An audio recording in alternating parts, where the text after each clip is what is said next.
Soccer sans frontières, l'alternative foot. Bienvenue à Soccer sans frontières, l'alternative foot sur les ondes de Choc FM. Avec vous à l'animation, Sydney Fogo, votre animateur tout sourire qui est bien content d'être dans la mêlée avec tous ses camarades. Je dis bonjour à Sofiane Benzaza, le fondateur de Mont-Royal Soccer. Bonjour, hop, Schweiz. Salut Sofiane, j'espère que tu vas bien.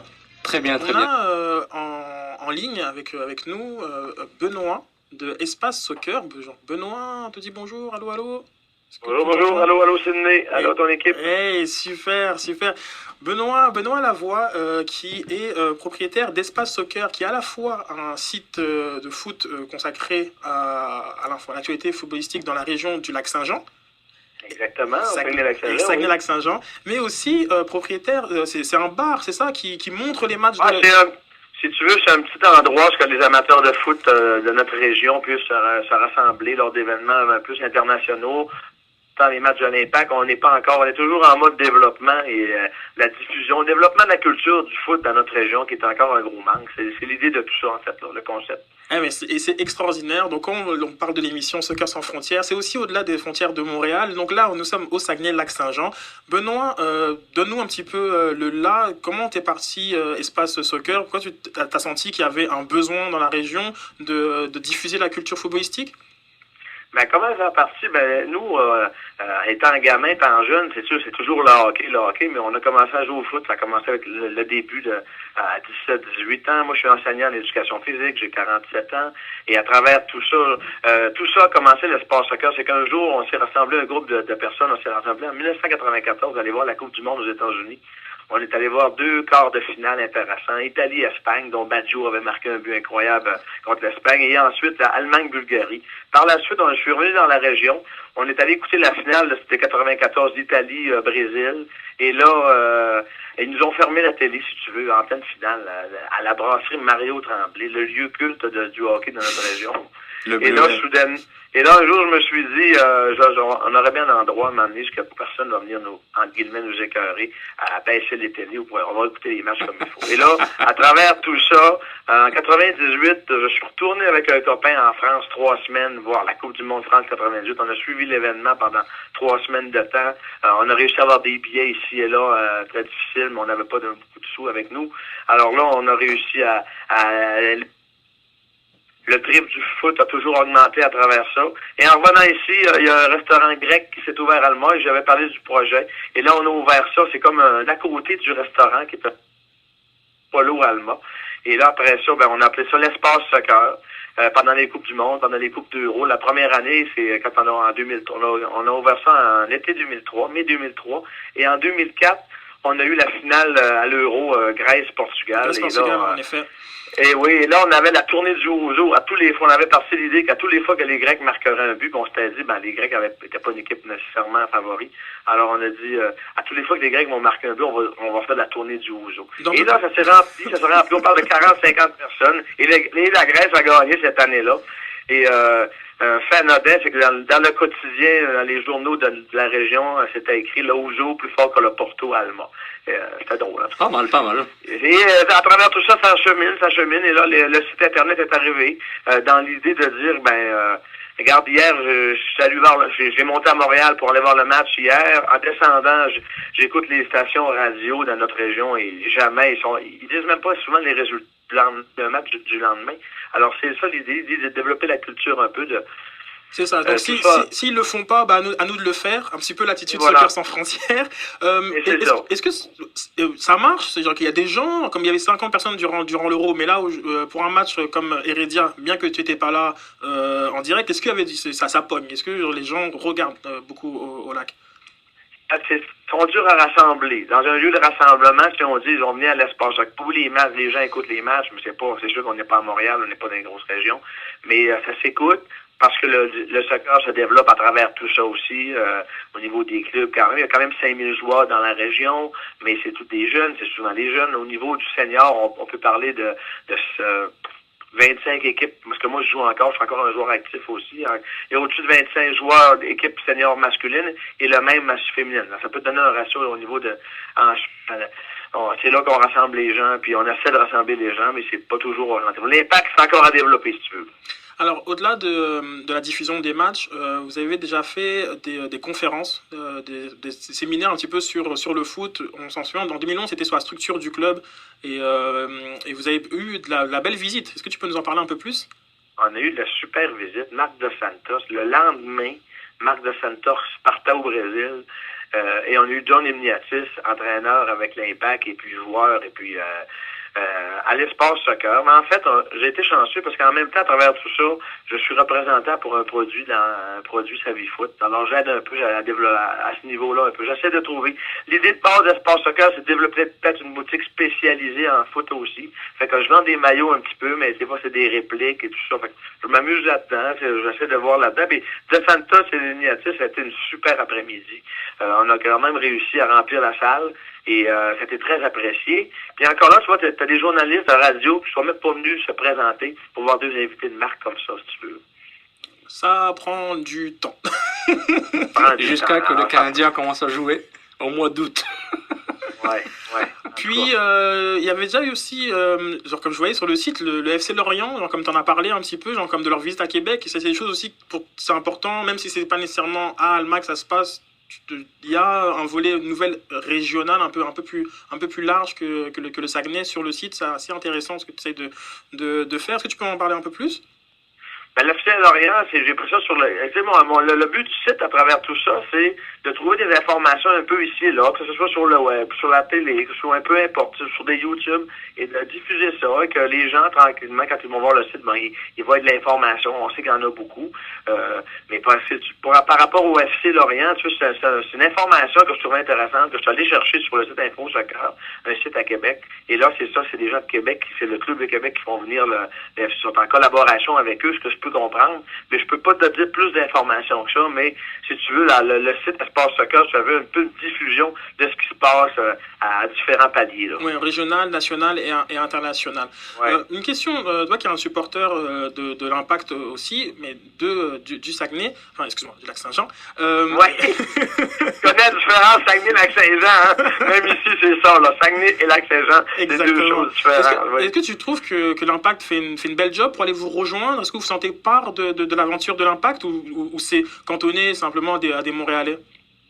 L'impact, c'est génial. Les gens commencent à développer de plus en plus. Moi, tu vois, quand tantôt tu m'as parlé de l'entrevue Patrice Bernier et puis De Santos, j'ai réussi à les faire venir grâce aux commanditaires de SaviFoot, parce que SaviFoot, c'est le frère à M. De Santos. C'est pour ça que j'ai réussi à avoir ces deux gens-là ici.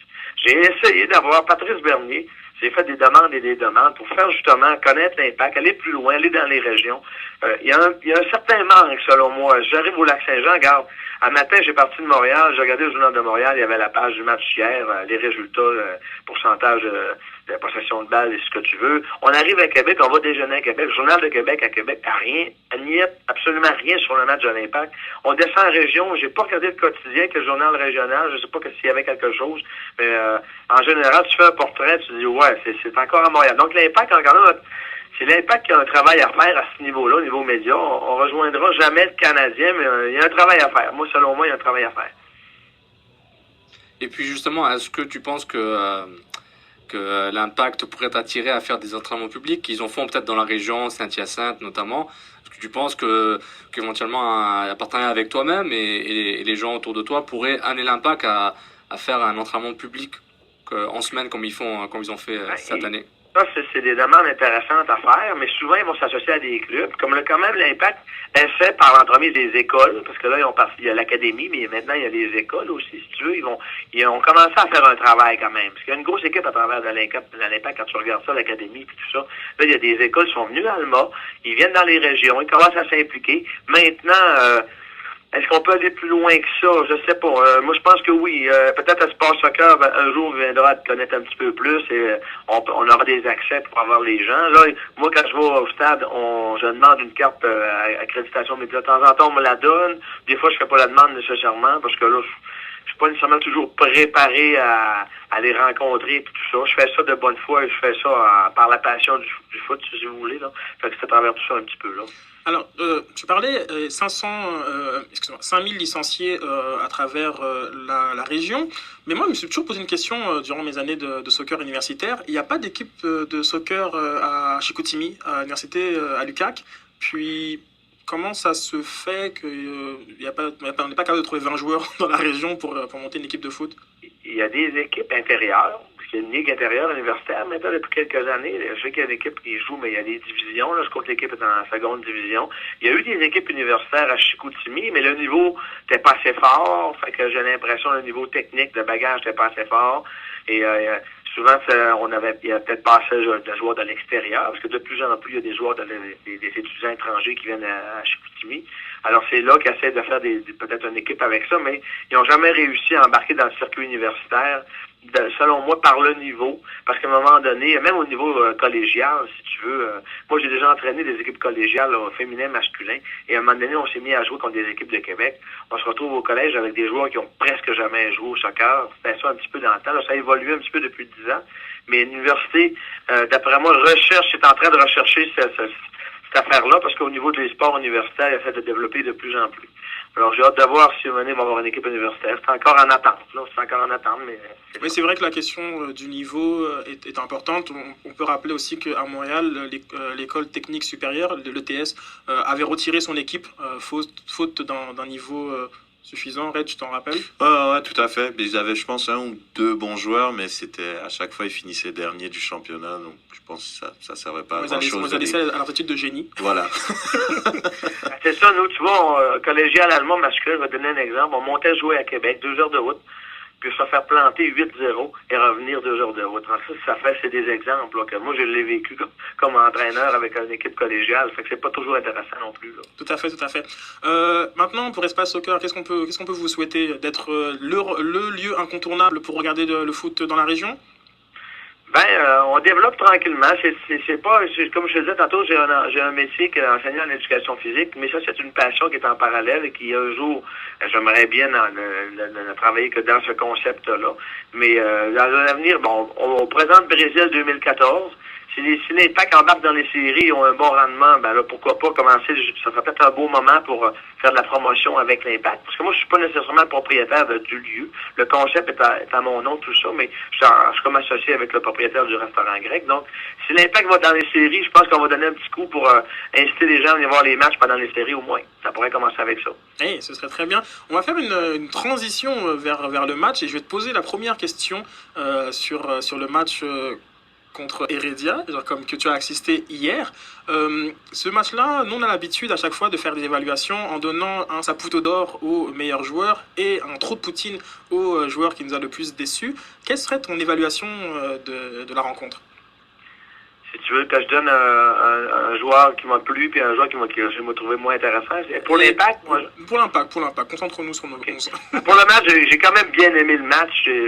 L'Impact, le premier but, Paponi, là, il aurait fallu que les ultras en arrière aient du feu 5 ou 6 fois dans le match. Je pense qu'on aurait compté 3-4 buts en première mi-temps. Parce que ça a été intéressant le premier but. C'est super, l'ambiance qu'il y avait après la première 4 minutes, là. Je fais juste un constat de ça, puis après ça, ils ont tellement manqué de buts, puis les arbitres, c'est incroyable. Okay, donc un trou de poutine pour les arbitres, même ça. Les arbitres, ça n'a pas de bon sens. L'arbitre, il y avait-tu hors-jeu, mené sur le 3e but? Peut-être que oui, il y avait-tu hors-jeu quand le but était refusé sur l'hors-jeu, je sais pas. Maintenant, après ça, la faute dans la zone, je sais pas c'était sur quel joueur, mais il y avait une faute flagrante. J'étais à côté de l'action, j'ai vu que c'est incroyable. Et puis il s'avance vers le joueur et il donne un carton, voyons. Mais ils l'ont vécu, Camara l'a vécu à San José la semaine passée, rappelez-vous, à 1-0, ça aurait pu arriver. Camara a eu un jaune aussi. S'il donne la pénalité à Camara, c'est peut-être 1-1, ça change la donne totalement. Exactement. En tout cas, on reviendra sur les arbitres, on n'a pas l'habitude de alors moi, je mets les arbitres, puis parce que je sais pas, l'Impact n'a pas eu nécessairement de... Paponi a eu beaucoup de chance, mais je sais pas, Divayo est arrivé à 2e demi, puis c'est intéressant, mais trop d'hors-jeu, toujours trop d'hors-jeu, qui brise le jeu, on dirait, brise le tempo à un moment donné. Trop d'hors-jeu, brise le tempo des joueurs. Mais j'ai trouvé ça un petit peu, en tout cas.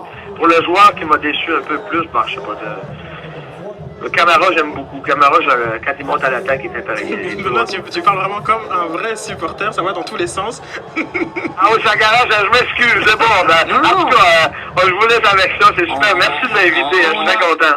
On t'entend très bien, et puis ta passion se traduit très bien à travers tes mots, puis c'est vraiment le fun de t'écouter. Et on rappelle que c'est au moins 5 heures de route pour aller supporter le match, donc voilà, un vrai supporter. Benoît, on te remercie. On va simplement rappeler, est-ce que tu peux donner l'adresse de Espace Soccer? Donc je rappelle que le site c'est www.espace-soccer.com et pour les matchs, donc ça se situe à Alma et l'adresse exacte c'est